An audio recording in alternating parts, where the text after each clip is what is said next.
Haleluya. Kubera imbaraga z'amasengesho. Sinabonye umuntu wasenze ngo akorwe n'isoni. Iyi Imana dusenga niyo kwizerwa. Haleluya. Satani atega imitego myinshi, ariko mu masengesho dusenga turenga iyo mitego Satani aba yaradushyiriyeho. Imipaka yose Satani yashyize ku buzima bwawe Imana yayikuyeho kubera imbaraga z'amasengesho. Imbaraga z'amasengesho izo zihindura ibintu. Haleluya. Haleluya. Haleluya. Haleluya. Haleluya. Mwege mwarimutse cyangwa ntimurimuka? Did you move or not? Mugende. You move, you relocate. Mugende. Go to another location. Murumva Imana? Do you hear God?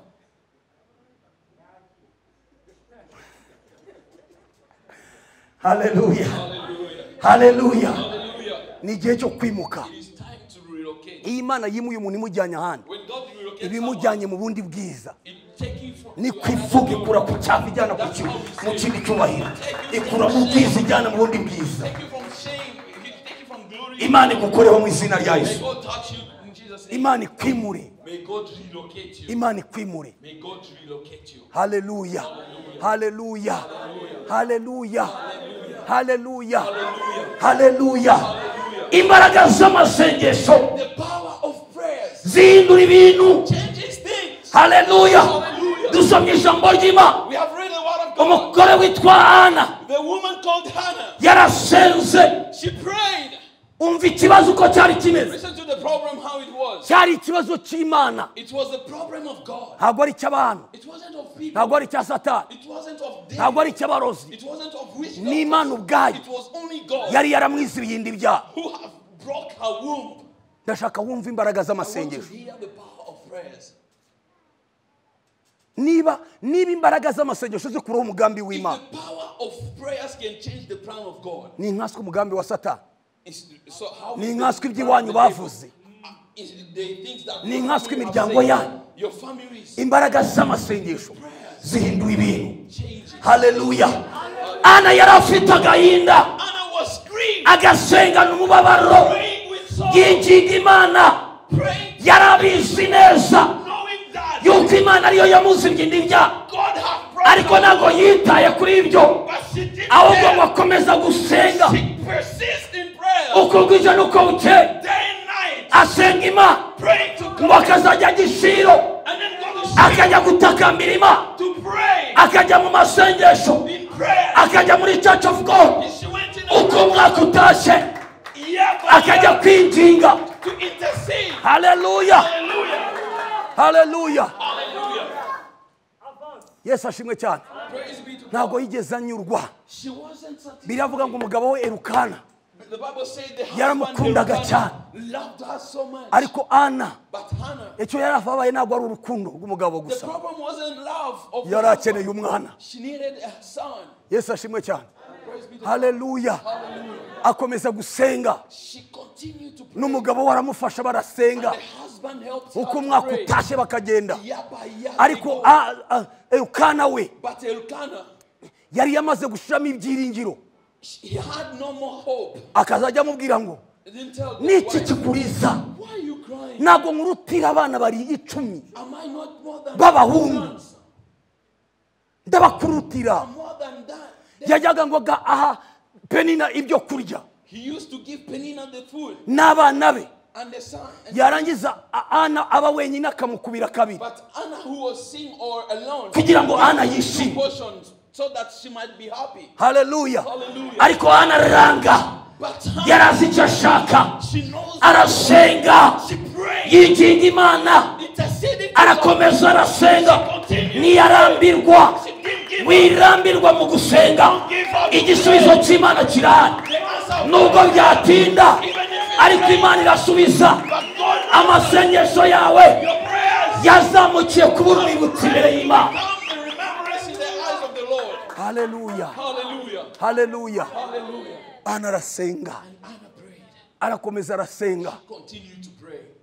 Bamuca intege, They discourage her. baramusuzugura They despise her. akomeza kwiheta imbere She y'Imana. continued to stay before the Lord. Umunsi umwe One day, ngo barataha they came home. bavuye gutambira Imana, After the sacrifice ageze of mu God, rugo when they ngo arongera went home, asubira ishiro, then she returned immediately ajya gusenga, to pray. ajya mu rusengero. She went to church. Haleluya, arasenga. She prayed. Reka nkubwire, Let me tell you, amasengesho urasenga, the prayer you pray, ariko hari igihe umuntu afata icyemezo. but sometimes you take it. Ana yari abizi neza yuko ikibazo afite atari icya Satani, Hannah knew that the problem wasn't ntabwo about ari the icy'abarozi, devil. It wasn't about the ntabwo ari icy'abantu, It wasn't ni about icy'Imana. us. It was for God. Imana yashyizeho ikintu nta kigikuraho. When God put something, Twahoze tunabiririmba kare, we were praying. yivuze yego ni yego, yivuze oya ni oya. Imana yari yarabwiye Ana ati oya, wowe ntakubyara, nakuzibye indi byara. Broke your womb. Ana ntiyabyitaho. Hannah did not care. Haleluya. Hallelujah. Aravuga ati Then she said, Yesu ashimwe. praise be to God. Imana dusenga irashoboye, The God we pray is able. ahubwo sinzi ukuntu muyifata, I don't know how you take it. sinzi agaciro uyiha, I don't know which value you sinzi value ukuntu your wumva God. ubushobozi bwayo. I don't know how mighty is your God. Imbaraga z'amasengesho The power of prayer. zikura umuntu iyo. They take someone from there. Hejuru ndimo kureba umuvugabutumwa yarimo, I was watching to yari arimo kubwiriza bamuzanira amazi, he was praying and then he was preaching ahita ava and mu then they mwuka. gave him water and then aravuga ati ako kantu ushyizeho ni agaki. he was like, what did you put there? Ahita agafata, ahita agotomera vuba, atuza imyaka nasengeye aka gacupa kugira ngo uzakabone. And then he said, you know how many years I've prayed to preach and then get water? Haleluya. Hallelujah. Reka nkubwire, amashimwe y'abarokore ntabwo ari ibintu binini. Let me tell you, the praises of the thing. Impamvu twege tutahorana amashimwe nuko dutegereza ibinini gusa. The reason why we don't have Ariko ibinini biva mu bito. because we wait for great things, but Uko Imana ibona ushima, great things come from the small ibona things. ibintu bihaye. The more you Hari igihe thank tugera God. hanga ukavuga ati ndashimana ko yampaye ipantaro. Sometimes I thank God that He gave me a pound. Umuntu yicaye akasigaye yabuze ibyo Someone avuga. say, do you like something to say? Buri muntu wese n'umusonga we. Everyone has Buri muntu wese his afite aho own ababara. battle. Everyone has his place where he's Yesu ashimwe. aching. Naba ndwaye inori ryo ririmo kumbabaza. It might be my tool. Wowe urwaye sida, umubabaro wanjye ndawumva kuruta uko wumva sida yawe. I feel my pain more than you who have HIV. Rero winseka n'umubabaro Don't wanjye, laugh at me because I have my ache, my pain. ahubwo shima Imana. Do you thank God? Yesu ashimwe cyane. Praise be to God. Shima Imana. Thank God. Haleluya. Hallelujah. Hari abantu twari kumwe mu kanya kashize. There are people who were together in a few. Ndabaza se ko muri abantu badafite akazi. Mbaza. Ask them, you are people without job. Mubaho I know gute? you. How do you survive? Haravuga ati twe turizera. They say, we believe. Dutunzwe no kwizera. We believe by Nta biryo se. there is no food. Kwizera kuraduhagije. Only faith is enough for us. He was shocked. Hari abana barenze ibipimo mwege muzi. There are people who have over, like who Ati twe biraduhagije. Ntabwo murya se turya tutarya twe turizera. Twe ntabwo tugitunzwe no n'ibiryo gusa, dutunzwe no kwizera Imana. It's not about food, but also believing in God. Umubiri ati none ubona tubaye iki? Nahise nibuka Shedraka na Meshaki na Abednego barya ibishyimbo n'amamininu. Ndavuga abarokore muzi ko twege twapfuye nabi, ntabwo tuzi imbaraga z'Imana. You say Christians, we don't have the power of God. Kwizera. Faith. Abandi bakarya ibyo kurya byiza, abandi bakinywera amamininu. Others were eating. Ariko wabareba ku maso ukabona naho bahuriye. Others were eating beans, but when Abantu bameze neza. they were different. Imbaraga z'amasengesho ziragusiga. Anoint you. Nta kintu ufite bakayagusaba. When you don't have anything, but yet people continue. Abantu bose bakakubonamo ifaranga wape. People see money. Uri saa kintu nta kikurimo, ariko kubera imbaraga z'amasengesho buri muntu wese abona uri umutunzi wawe undi Everyone wadana. sees you rich, a very serious rich. Niko bimeze.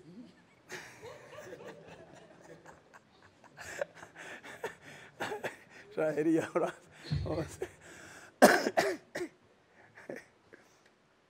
Yesu ashimwe cyane. Praise be to God. Mureke Imana twakurikiye twizeye tuyikumeho by'ukuri. Ndakubwiza ukuri, abandi bazarira, twe tuzabeshwaho no kwizera. Others they will cry, but we will scream by faith. Yesu ashimwe cyane. To God. Haleluya. Haleluya. Biravuga mu gitabo cy'Abaheburayo ibice 11. Kwizera ni iki? What is faith? Kwizera ni ukumenya. Faith is knowing. ibyiringirwa things that you are believing for udashidikanya ko bitazaba. without hesitating that it will happen. Wabyumvise? Did you hear that? Bite njyewe nzi neza ko nzabona. Ntushidikanya na gatoya. Uzi ikizavamo.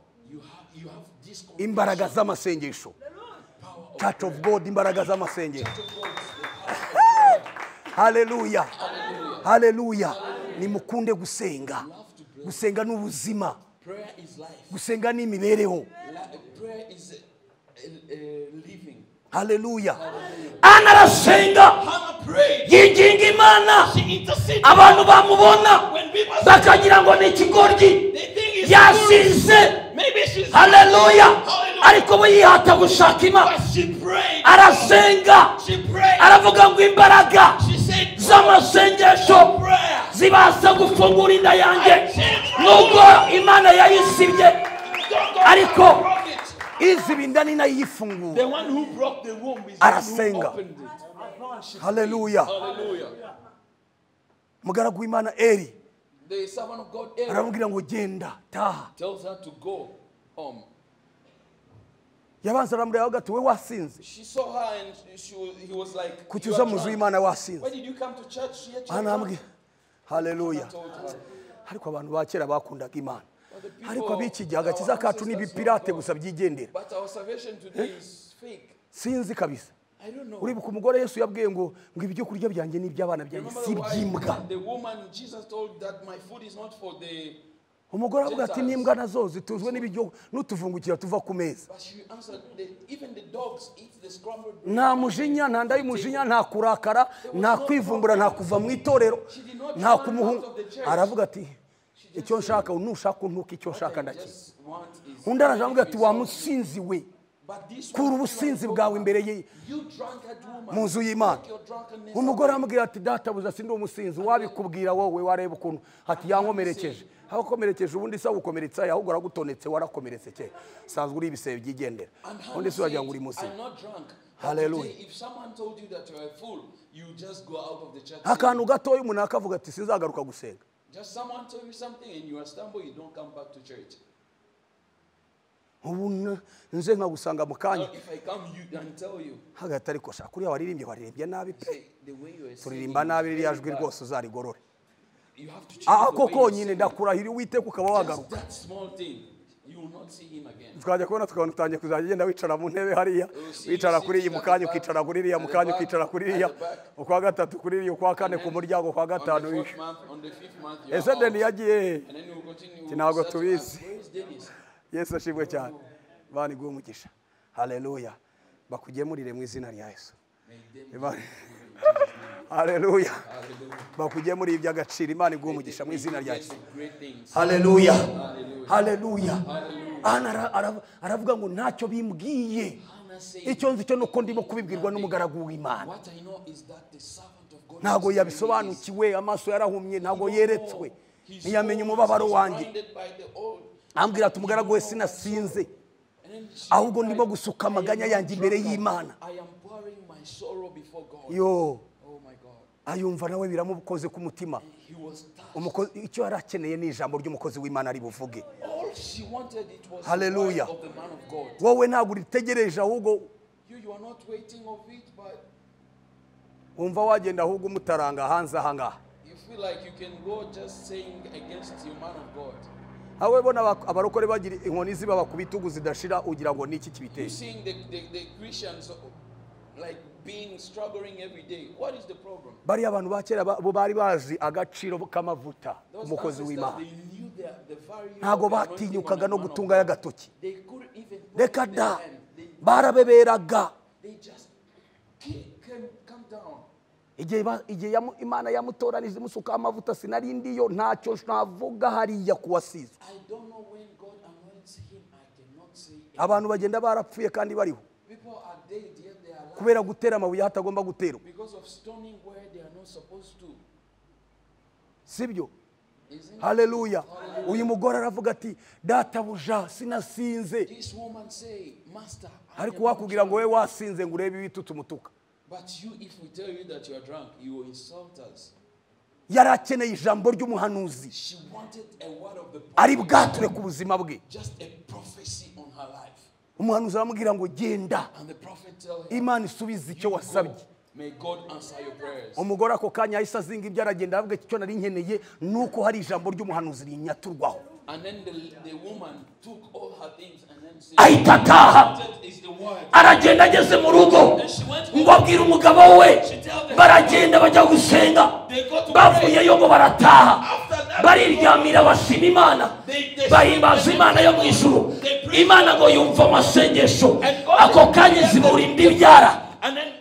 Ana wari umaze igihe ngo asame inda. Imbaraga z'amasengesho zihindura n'umugambi Imana yari ifite ku buzima bwawe mubi. Haleluya. Niba imbaraga z'amasengesho zihindura imigambi y'Imana, imigambi Satani agufiteho, imbaraga z'amasengesho zarangize kuyihindura kera. Amagambo yose batuye ku buzima bwawe, imbaraga z'amasengesho zarayahinduye.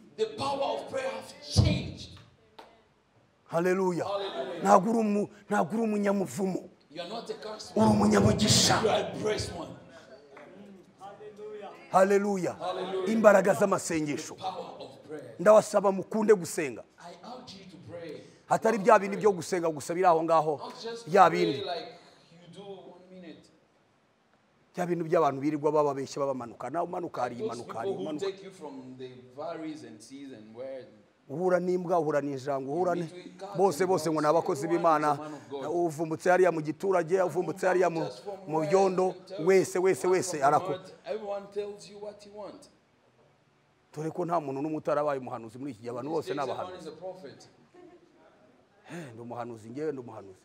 Kandi barashaka icyo munyubahe, ngewe ndi umuhanuzi. Haleluya. Ni umuhanuzi munyubahe. Hano bose n'abahanuzi. N'umuntu udaheruka no gukandagira no mu rusengero ngo ni umuhanuzi, baririrwa bababeshya gusa.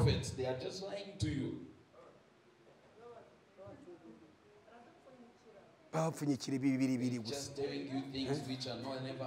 Nijoro saa sita z'ijoro nabonaga imva neza. Ariko Imana irayisibye. Hari n'ibindi mbonye uze kushaka tubona niturangiza. Ibyo ko waruvuze imva, ibyo ngibyo birengeje imva nabyo bivuga. Ariko ako konyine kaguteye ubwoba kukubwira ngo usigare, urasigara byanga byakunda. Ati kandi ubwo ureba ubu ngubu nta nitike nazanye. Tinasize n'umwana urwaye. Ese umuhanuzi ntabwo abahanuzi bamera gutyo. Yakwemera n'ibirenge akabigendesha, ntabwo yahanura ngo narangiza agerekeho ibindi bibazo byiwe. Oya.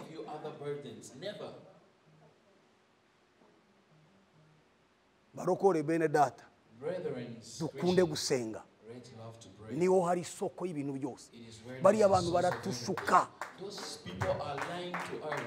barisonzeye, yifitiye inzara, arashakisha ikintu cyamugira mu gifu. Iyo tubabonye rero dukunda Imana, si ukuntu batubeshye. They use our love of God and then they lie to us. Haleluya. Haleluya. Umuntu wambaza usengera ye ntahagira. Papa we mu mwuka ninde? Nawe usengera mu mutima. Where is your spiritual father? No, I pray in my mutima basengera yose. How do you pray in your heart? Papa we mu mwuka ninde? Who is your spiritual father? Nawe. I don't know. I don't have one. Yashaka rero kumwangiza arabanza akamutuka akavuga ibyaha bye. So now if he want to take your heart, he will start by your sins. Kugira ngo akumvishe ko we ameze neza. So that he tell you icyakubwira ibyiwe byo bimeze nk'iby'ingurube. If they can reveal what he's doing to you, mubarekure. Like a pig. Leave those people. Mubarekure mushaka Imana. Leave those people. Imana irafatika. Imana iraboneka. Imana iragaragara. Imana irahari. Wikizirika ku nyatsi. Don't tie yourself on things that niba batuma mugira ibibazo. Amatiku n'amagambo ava muri abahanuzi. All those bad words, they come from those prophets. Bagenda bababesha. Who lies to you? Bakabaterateranya bagasiga bahondanishije imitwe. Umuhanuzi ntabwo ahondanye imitwe. Ngo ngo n'ubinyoma. Umuhanuzi asiga amahoro ahantu. Whenever there is a true prophet, umuhanuzi ashyiraho inzira abantu banyuramo. Prophets put way where people will pass. Umuhanuzi azana umunezero umutima w'umuntu. Ntabwo atera mu bwoba. Ntabwo amutera agahinda. They don't give you sorrow. Ngo nubwo abapfumu. Those are for witch doctors. Nibo bashakisha ukuntu akubwira ikintu kigutera ubwoba kugira ngo ubone kumuha ibyagusabye byose. Siko abantu bagiye mu bapfumu siko bigenda. Ashakisha ikintu kigutera ubwoba kugira ngo wirekure. Dore ko abantu batinya gupfa babwiye ko bagiye gupfa ko kanya. The way you are afraid of the Christians. Nicyo ufite cyose wagitanga. You might give everything you have. Yesu ashimwe. Mwabuze iki aha? What did you lack here? Nimusenga Imana irabagirira neza. You pray God will do good things to you. Hallelujah. Imbaraga z'amasengesho zihindura ibintu. Imana iguhindurire. May God change. Imana iguhindurire. May God change for you. Mu izina rya Yesu Kristo. Muhaguruke dusenge.